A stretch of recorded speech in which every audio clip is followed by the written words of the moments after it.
What a head, son! What a head!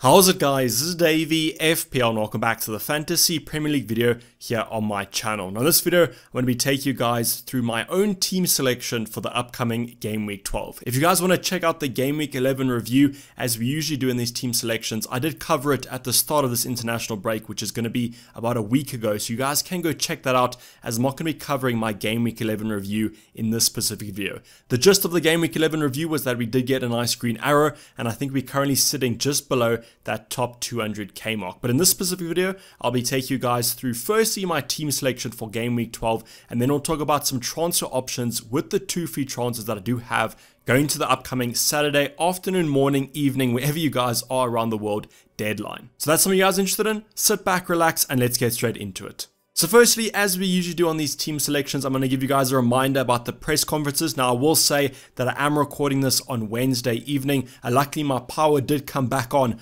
after the storm wiped it out. So I'm recording this, but I probably will only upload it on Thursday evening. So we actually would have had some press conferences as you guys are watching this video. So maybe just go check out what FPL Twitter is saying about all the good transfer news. But I will be addressing more of the Ultimate Guide sort of questions, as I will be releasing the Ultimate Guide coming up on Friday. So make sure you guys go check that out for the most up-to-date injury news as possible. But the press conferences are always really interesting to kind of note, especially after an international break. These players coming back from the international duties. We have some players that have actually remained at their domestic clubs as they weren't selected for international duties, but coming back from another country always has some more repercussions because of this whole situation that we currently are in. So just please monitor that situation, as well as injuries potentially coming back from those, as I said, international duties.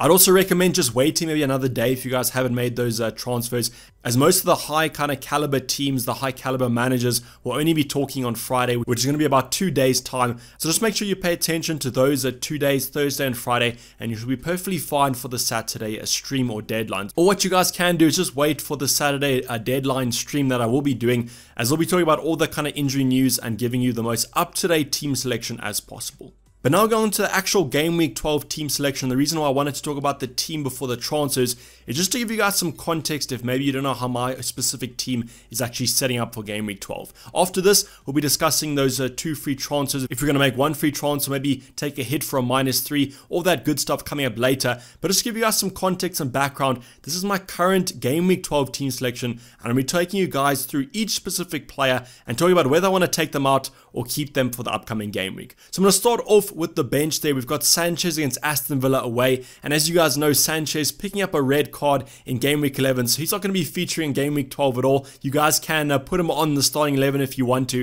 and then just hope that Ben Foster actually features. But I'm pretty confident that Ben Foster will be featuring for Watford. It is against Manchester United, which isn't that great, but we'll talk about that a little bit later on. The rest of the bench, we have some nice bench options here if we have to kind of call upon them to enter our starting 11. We've got Azpilicueta against Leicester away. Now Leicester, I do have a Jamie Vardy, so that's why Azpi is going to be on my bench, as I don't really want to double up on that Chelsea defense. But Azpilicueta, if Reece James doesn't start, maybe can play at that right wing back start, offering him a little bit more of a creativity, more of an attacking flair. But if he's going to start at that centre back slot, I do think the clean sheet's probably his ceiling. We then go on to Smith Rowe, who is in immaculate form at the current moment. Arsenal also picking up some good form, and although Liverpool's defense isn't as solid, I just think if you look at my starting 11, I'm pretty comfortable benching Smith Rowe and just hoping that he doesn't perform that well. The last player on the bench is going to be Douglas Louise. Now, I don't exactly know the current situation with Douglas Louise, as far as I know, he's red flagged on FPL, which basically means he has a long-term injury. So I don't really know when the Aston Villa man will be back from this injury under maybe a new manager, Steven Gerrard. Will he actually be in that starting 11? Who kind of knows? But he is going to be rooted to my bench most game weeks, and that's why I don't really mind my 4.5 midfielder currently being out of action. But now going on to our starting 11, and I did mention previously, Ben Foster is going to be my starting goalkeeper. Not really by choice, this is kind of just how it goes because of that Sanchez red card. But after the penalty save against Arsenal, I do still have hope that maybe Ben Foster can come out of this game with some returns. Now, I don't actually own any Manchester United attackers, so no Ronaldo, no Bruno Fernandes, no Greenwood, any of those sorts. So I actually do hope that Ben Foster and Watford keep a clean sheet. It is a home fixture. Now, Watford haven't actually been that great though, so not much hope there that he will actually get some returns. But I mean, because I don't have any attackers, I actually do hope that Watford get away with the clean sheet in that one. I will be playing a back four, a little bit of a strange 4-3-3, nice FIFA formation here if you guys are playing the current FIFA. But in terms of my back four, I'm pretty confident with some returns. I'm going to start off with the left-hand side there. Reece James against Leicester. Now, what is there not to say about Reece James? He's got that attacking threat. Chelsea have that defensive threat. So I really do hope that maybe James can come out of this game with a little bit of a mini haul. Now, I do own Jamie Vardy, so I almost hope that Reece James gets an attacking return and then also Jamie Vardy scores against Chelsea. So this week, I don't really mind if there's no clean sheet for Chelsea, considering I do own Vardy, but also the fact that I am only starting one of my Chelsea defenders. And if memory serves me right, the effective ownership of the Chelsea defense in the higher ranks is over 200%. So that what that basically means is that if you guys don't own two Chelsea defenders, a clean sheet is almost bad for you unless you do own three. So with Reece James, only Chelsea defender that I do own. So if he manages to get an attacking return, I'll be over the moon. Now, the first double up of our game week 12 team selection is going to come from the Man City defense. So Cancelo and Diaz, pretty confident that both these options will be starting after I think both these two options got rested in the first Portuguese game of the international break. So they should be raring to go for the game week 12 Premier League game. So Cancelo, Diaz facing Everton. Now, Everton right now aren't performing that well from an attacking point of view. Struggling to score a couple goals, also been a little bit leaky at the back. So I'm expecting quite a comfortable Man City win here. And I just hope that both these options start and get me some clean sheets, because the Man City defense hasn't been that good to me since my wildcard a couple of game weeks ago. With Cancelo offers that attacking threat, Diaz also does offer that attacking threat off those set pieces. So maybe these two can combine for a goal and I'll be quite happy with that. But overall, the Man City defense has also been quite solid. Maybe a little bit unlucky not to get some defensive returns, and that's why I'm willing to kind of have a little patience with these two assets. Maybe game week 12 will be the fruitful game week for my Man City defenders. Then the final defender to talk about is going to be Trent Alexander-Arnold, also coming off an international break with not too many minutes under his belt after being rested or kind of benched in the first game for England. But against Arsenal at Anfield, I'm expecting quite a good game, to be honest. But the Liverpool defense has been quite leaky, as I mentioned, with Smith Rowe. So I'm almost just hoping that maybe they can shred up at the back for a stronger opposition, and then Trent can come away with a clean sheet and maybe one or two attacking returns. But Trent's attacking form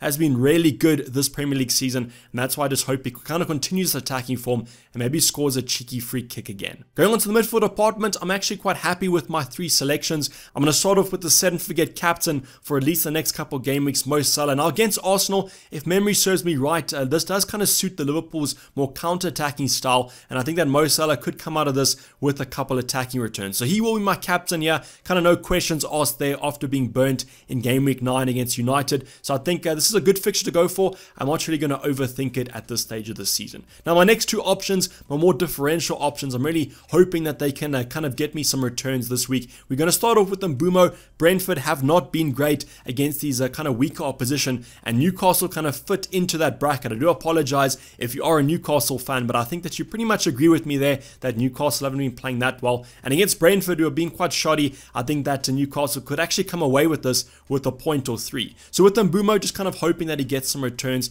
Really kind of low ownership overall, but amongst the high ranked managers, actually has quite a high effective ownership. So I do hope that he repays the patience here, as this game is definitely one that Brentford could dominate. And the final midfielder to go over, now I am waiting for some clarity from Tuchel about Lukaku and also Timo Werner. The last update that we do have about Lukaku is that he has been training away from the squad, which gives an intention that he probably won't be featuring on the weekend against Leicester. Now, he might come off the bench a little bit later on into that fixture, but I don't think that the Chelsea management will want to kind of risk him with the heavy Christmas period coming up shortly. So don't you know about Timo Werner, if he's back or not? But I mean, if Lukaku is going to be out, I think there's a strong chance that Havertz does start at that striker position. And that's why it might actually be quite worthwhile holding Havertz. Leicester's defense hasn't been that great in these last couple of game weeks. I think they've conceded in most of the games they have played. And with the Chelsea form right now, I do think they can definitely score against Leicester. Now going on to our front three, I'm kind of confident about one man and one man only. That's going to be Adam Armstrong. Now watch him get benched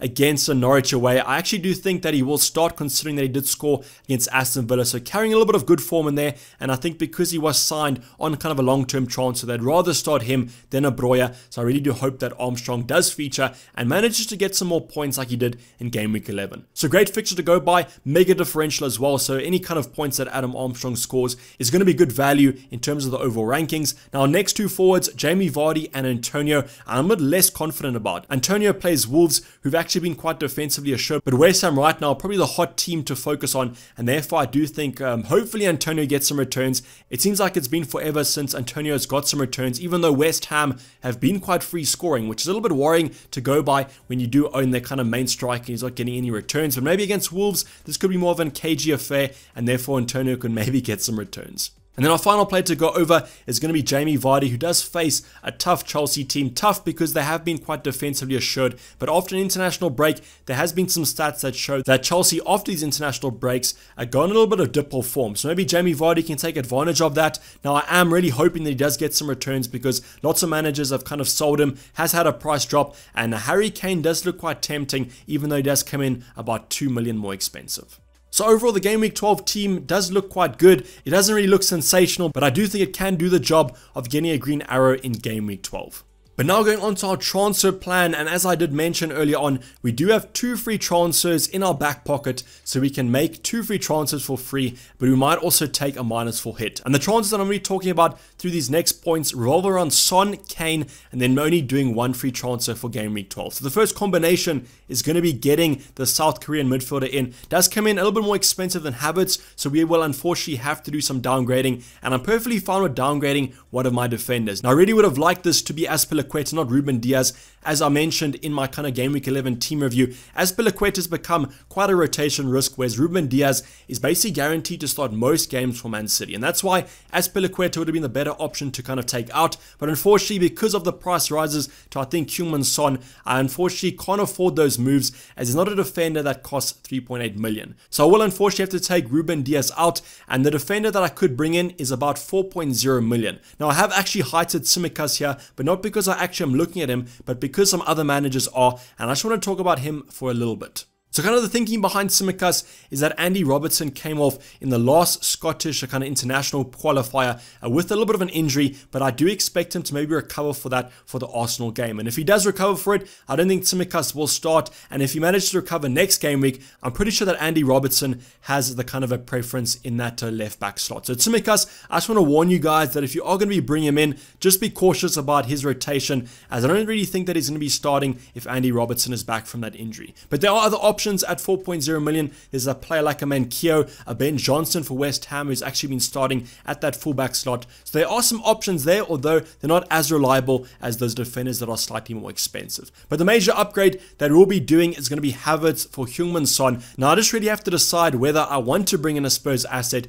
after their form hasn't been that great, even under the new manager. And I know what you guys are saying, Conte's only had about 1 or 2 weeks, and over this international break, probably would have liked for most of these players to remain. But unfortunately, a player like a Kane, a Son, they were all on international duty, so you probably will only be getting a couple of days with them. So that's why in the back of my mind, I'm almost considering just waiting and seeing on these Spurs assets, see how they perform under Conte. As the next game against Leeds, although it is at home, Leeds have actually been a little bit more assured defensively over these past couple game weeks. But this was my penciled in move. I was going to be taking Havertz and Azpilicueta out for Heung-min Son and a cheap defender. Now that has changed to Ruben Diaz. And if Havertz is going to be starting against Leicester, I might be tempted just to hold him for 1 more week and then take him out in game week 13. But now going on to the more ambitious kind of -4 that I would be taking, and this is going to incorporate Harry Kane in that forward line. So the 3 players departing would be the 2 Chelsea assets, Azpilicueta and Kai Havertz, then also Jamie Vardy would make way.